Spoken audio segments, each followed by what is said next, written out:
I recently returned from a 2-week vacation with my husband to Europe, specifically through the Mediterranean. We started out in Rome, spent a couple of days in Rome, and then we got on a cruise ship and went down the coast, and we saw Naples and Sicily, Crete, Athens, and Turkey. We visited Ephesus. And I came back with such a renewed attitude, such a clarity. I think sometimes when we're in the midst of things and we're very busy, it's hard to see the bigger picture. It's hard to be clear on what we need to do. And stepping back and traveling really helped me to do this. And I'm going to share with you a few takeaways from these travels that may be helpful for you as well. Hi, my name is Carol Covino. I'm the host of the Forever Fit with Carol Covino podcast. I'm a health and fitness coach for women over the age of 40 who are struggling with menopausal and perimenopausal hormonal symptoms. I help them to lose the body fat for good and to tone and strengthen their bodies. So this is going to be a little bit different. I usually have lots of notes that I've written out, but this is one of those episodes that's coming more from the heart. I like to do podcast episodes where it's something that I'm feeling passionate about in the moment. And it's why I don't often batch my episodes. Some people record as many as 6 at a time. I can do that sometimes, but I go so much by my heart that that can be difficult for me to go more than a couple of weeks out. So this one's coming from the heart. So I just got done doing a Facebook Live on my 3 non-negotiables. You may have seen the live if you're on Facebook and follow my business page. And my 3 non-negotiables were muscle, quality food or nutrition, and setting boundaries. And I'm kind of going to hit on those 3 because they're really on my mind and heart. So when I was in Europe, my husband and I were in Europe, we made a point to do some type of exercise on the daily. Now, we were very active with tours, and it wasn't uncommon that we would get 20,000 steps in a day. But I still did some HIIT cardio, which is different than just the walking. And I did some zone 2 cardio, and then I did some strength training. And I didn't do it all at once. One day might be more of a strength training day with a shorter cardio session. One day might have just been a zone 2 cardio session, but every day there was exercise and movement. And I saw a post when I returned where somebody was saying, should you exercise when on vacation? And her answer to that question, it was kind of twofold. She wasn't saying not to exercise on vacation, but she was basically saying you're not going to lose anything. Give yourself a break. The problem is if you're a woman over 50, that's not true. It's just not true. You're a little bit younger. Yeah, you've got a little bit of latitude in there to lay on the beach for a few days and not lose anything. But at age 50, as a woman, with lower to no estrogen, lower to no testosterone, even if you are doing hormone replacement therapy, these numbers still tend to be on the lower end. Mine are. They're never what they were when I was younger. But you actually will begin to go into sarcopenia in, they say, about 10 days. I would argue even sooner, more like 7. So if you go off and you lie on a beach for 10 days, when you return, you've entered into that process of having sarcopenia. Sarcopenia is age-related muscle loss. It happens to all of us. It happens to men as well. It happens later to men, and it tends not to be as drastic until the man is really well into their years. So they're well into their senior years. But with women, it's happening much sooner. And the process starts very, very early in our 30s, but it starts to accelerate in our 40s. And then when we hit menopause, it just kind of goes off of a cliff. So, really keeping consistent with resistance training in particular is important. Now, I wasn't fanatic. I wasn't missing tours because of my exercise. I would say that's too far. If you're missing family events, like you're not at your daughter's graduation because you want to exercise, all right, you got a problem. That's a little bit too much. But I think an hour out of your day when you're on vacation really isn't a big deal. You can fit that in. But I think we do this little thing where it's like, I'm on vacation. I deserve it. I deserve to rest. And yeah, rest, enjoy, but stay consistent where you can stay consistent. And that's why I chose muscle as one of my non-negotiables. It's because it's that important. It's so easy to lose it. As we get older, not only is it hard to put it on, we tend to lose it very rapidly. We can't hang on to it, no matter how much protein we're eating. And so it requires that effort, that ongoing effort. I'll tell this story. I told it in my life, but about 3.5 years ago, I had a consultation with a potential client. She was actually younger than who I normally work with. She was, I believe, 30 at the time, and she had quite a bit of weight to lose. And she was concerned about signing up for the program because she said, I've got these vacations planned. And she told me when she had them planned. I said, that's no problem. We can keep you pretty consistent on your vacation.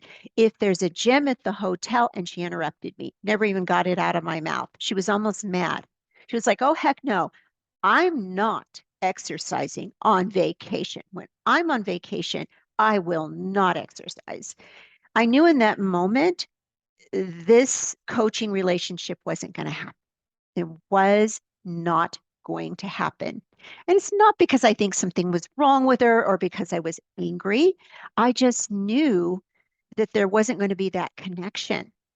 And if she had this attitude going in, it was probably only going to get, from my personal experience, because I've done things in the past where I've gone into a coaching relationship against my better judgment and it comes back to bite me. So I knew on down the line, if she was already like this in a consultation, it was just going to be more and more of the same thing. She wasn't going to get the results. It was going to be frustrating for her. And I was more concerned for her. I wanted her to get the results. So I didn't want her signing up if she wasn't 100% committed. And I wasn't saying she needed to work out 2 hours every day on her gym, but just even every other day, getting in a little bit. Use your hotel gym, get some steps in, move. And I could tell the food was also going to be an issue as well because every single trip was going to be a jump off of a cliff. So this is why this is a non-negotiable for me, not because I'm a fanatic, but because I see it as necessary.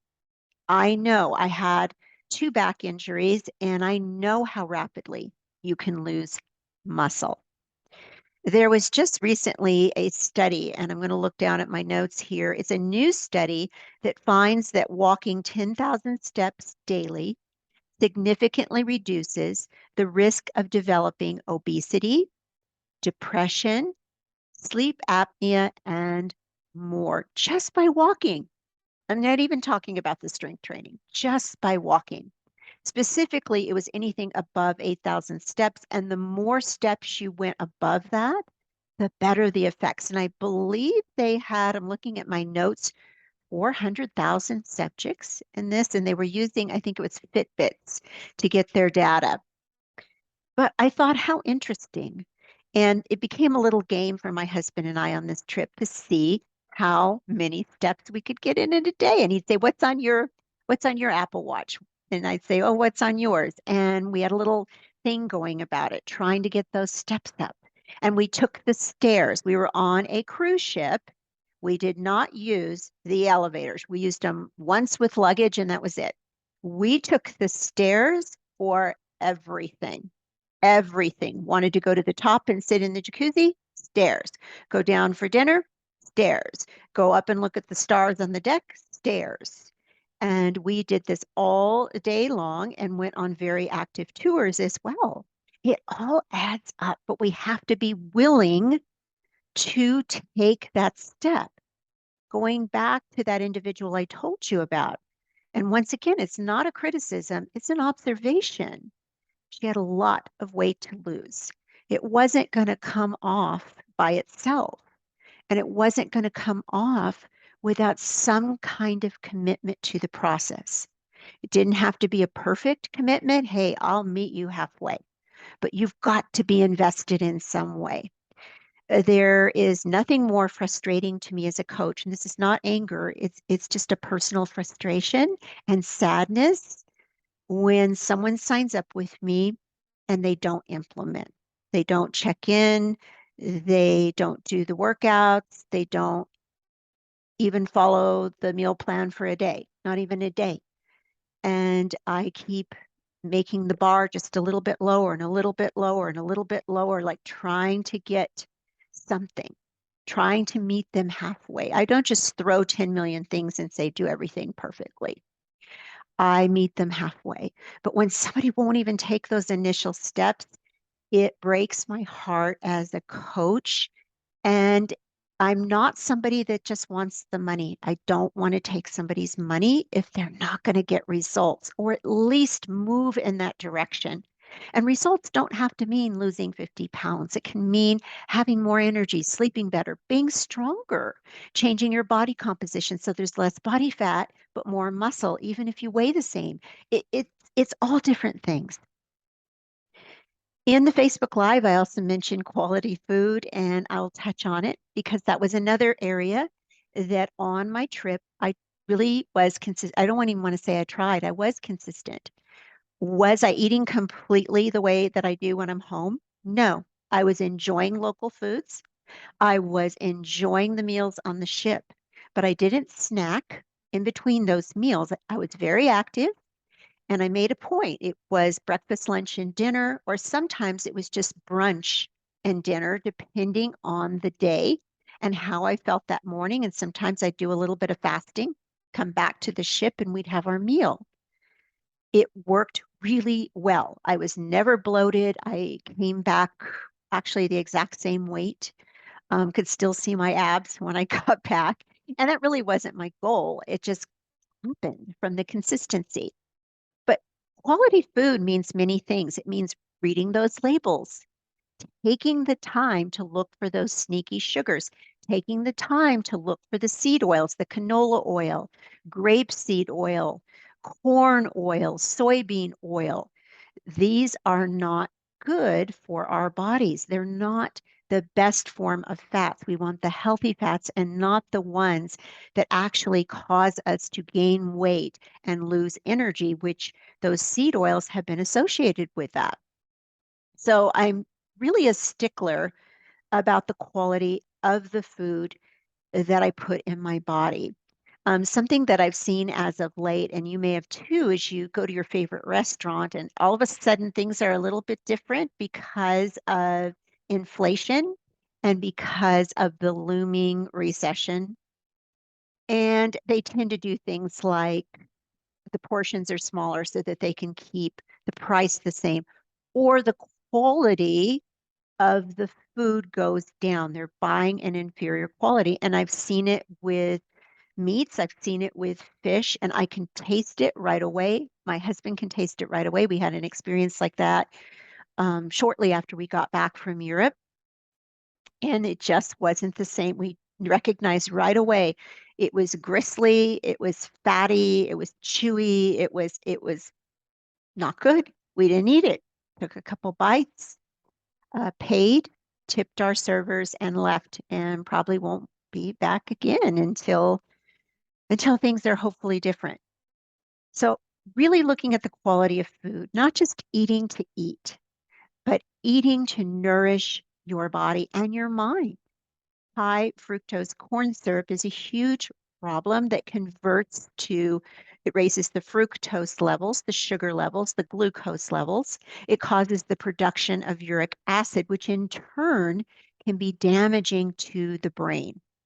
They are beginning to find a huge connection between the gut microbiome and the brain. And our immune system is largely housed in our gut microbiome. So really taking care of that gut microbiome, making that one of your non-negotiables the best you can. We can't keep every toxin out. It's difficult. If you have autoimmune, it's difficult. You get leaky gut.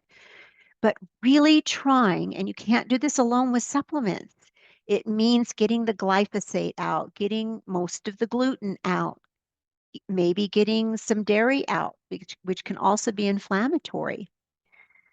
Finding the things that nourish your body but don't cause an inflammatory response, because inflammation is what leads to disease. They've recently found, I don't have the stat in front of me, I believe out of 15 ways you can die, 14 of them are linked to inflammation and metabolism. So what that's telling us is what is going into our bodies, and not just food, but toxins, is affecting our health and leading to chronic disease. Number 3 for my non-negotiable is setting boundaries, not just with other people, but with myself. And I have touched on this in my podcast many, many times because it's something that I've personally struggled with. I have personally struggled with this. It's hard for me to say no. I somehow equate saying no with being mean, and I feel like I have to give a big explanation, and learning not to do that has been difficult for me. So when I returned from Europe, I returned with a different perspective. I won't go into all the stories. I'll save that for perhaps the next podcast. There were some amazing things that I saw that went beyond the normal touristy things that really just touched my heart. And one of them was being in Ephesus, Turkey, and being where the Apostle Paul had preached, and being where the Apostle John, where he was believed to have been there as well, and brought Mary there to her final home. But going through Ephesus, and they've only uncovered, I believe it's 15 to 20% of the ruins of this old ancient city. The rest is under the ground. And our guide told us, he said, these gift shops and this parking lot probably won't be here when you return because they have discovered that the Ephesus marketplace is more than likely underneath. Well, I'm very interested in history in general and very interested in um, uncovering the old and ancient cities and what that meant for that period of time. I'm very interested in the empires, who was ruling, what was it like to be in that country at that time. And this hit me on a different level because being a Christian, having a Christian faith, it brought my Bible to life. Just knowing how many times I've read about Paul and Ephesus and then actually being there hit me in a different way. And the combination of the history, experiencing the history of these countries and hearing their history and hearing their struggles, that's what I meant by learning about which empires were ruling at the time and what was that like for the people and what did it mean for day-to-day life. It was moving. And then also spending time with my husband and realizing what's important. And so I came back with a need to streamline. And that's the best way I can put it, to kind of take some things off my plate. And sometimes things are positive and wonderful things. We might even enjoy them. They might be very helpful to people, but maybe it's taking you away from other things. So, for example, I made a decision to streamline one of my programs and make it not so robust. Like it had way too many things in there, and give my clients what they need, but not overwhelm them. And this helped me, and I believe helps them. Another example is I made a decision to step back on my Facebook Lives. I've been doing a Facebook Live every single week. I am not going to be doing that going forward. It doesn't mean I won't ever do a Facebook Live. It just means right now, in this time, I'm choosing not to do my lives on Facebook. I'm choosing to concentrate on my podcast and dig a little bit deeper into YouTube and producing some content on YouTube. And then I have my weekly newsletter. I'm writing a book. I'm in a Bible study. These things are important to me. I needed to clear a little bit of room and take some pressure off of myself, even though I enjoyed doing the lives, even though I enjoyed creating the additional content for the programs. That was not the issue. It was needing to have that additional space to do other things. Another example is I returned, and this is more of an example of setting a boundary with someone else. So I talked about boundaries that I set for myself. I was setting my own boundaries for me. So I had to set one with someone who wanted me to do a photo shoot for a supposed non-for-profit organization helping women and children in New Mexico that are struggling. They don't have enough to eat. And I expressed some interest. The person asked me, "Are you interested?" And I said, "Yes, but could you give me more details on what's involved with this?" And when I say I'm interested, it's not a yes. It's not a definitive. It means, "Hey, I'm interested. Let's have a dialogue." And this person, I believe it was a man. It was one of those things where you go to the Instagram handle. This was all on Instagram, and there's no pictures. No pictures. And it's just this I won't give the name of it.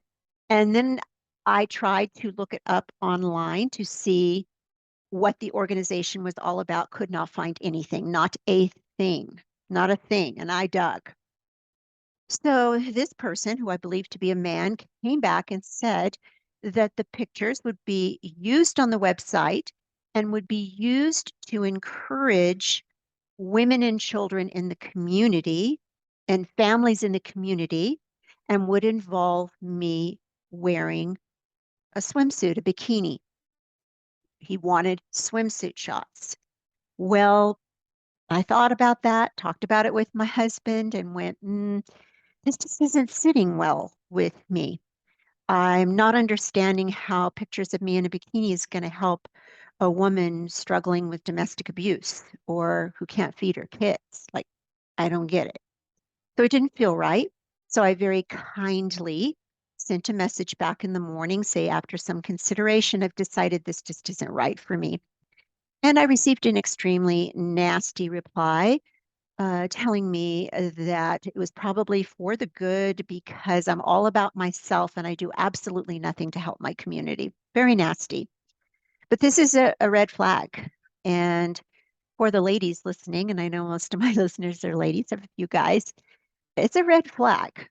If you've got some guy coming at you and he wants you to do something you're uncomfortable with, and the moment you set a boundary, they throw a fit and accuse you and throw it back on you, that's a narcissist. And you need to go the other way. I don't play that game. Mm-mm. And I don't know what would make him think that a 61-year-old woman would buy what he's selling, but I don't know. Maybe it was actually legit and he really does help people.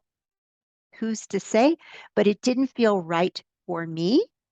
And I felt good saying no, not in a mean way, but I felt good in the sense of, oh, ooh, deep breath. I really didn't want to do that. And I actually, my last photo shoot has included no swimsuit photos. I'm not saying I won't ever do a swimsuit photo. In fact, I've got a post planned tomorrow where I'm in the jacuzzi, but it's just not my focus right now. I did a photo shoot and it was all fashion, just fun fashion that I put together in fun colors. And it's what I wanted to do. I I don't want to pose for someone in a bikini. I don't want to do that. If I do it for me and not for someone else. So I really hope this was helpful, kind of short and sweet today. I'm getting back into the swing. I had some pretty intense jet lag for a few days and found it very difficult to concentrate until I got back my circadian rhythms. But just remember, what are your non-negotiables? And now these are non-negotiables concerning health and fitness. I have more. I have my spirituality and my faith and my marriage. These are more concerning your mental and physical health and well-being. And the three that came to mind were having muscle, quality food, nutrition, And then making your time quality by setting boundaries with yourself and others. And it doesn't have to be in this mean, nasty way. I think sometimes setting boundaries is used in a way that maybe isn't the way it's intended. But find what are your non-negotiables. What are things with your health that you absolutely will not compromise? And if you don't have them, I am going to encourage you to find them. It's so important. If your health is not a priority, you're not going to be able to help other people. It's like that man telling me I'm all about myself. Well, it's kind of funny. We're all about ourselves, right? We have to feed ourselves. We exercise, we take care of our skin and our hair and all of the things. And when we don't do that, when we don't take care of ourselves, we don't feel good, our health will slip. How can we help other people if we've lost our health?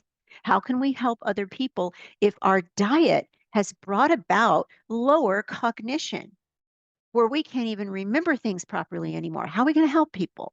So you do have to be about yourself. And it's not in a way that's vain. It's in a way that's honoring your body and yourself. So once again, hoping this was helpful. Do check out my YouTube, and I will be more active on YouTube and Instagram going forward. So those are the two platforms to check me out on. Feel free to send me a message at Carol Covino Fitness is my handle on Instagram. I would love to hear from you. And until next time, bye for now.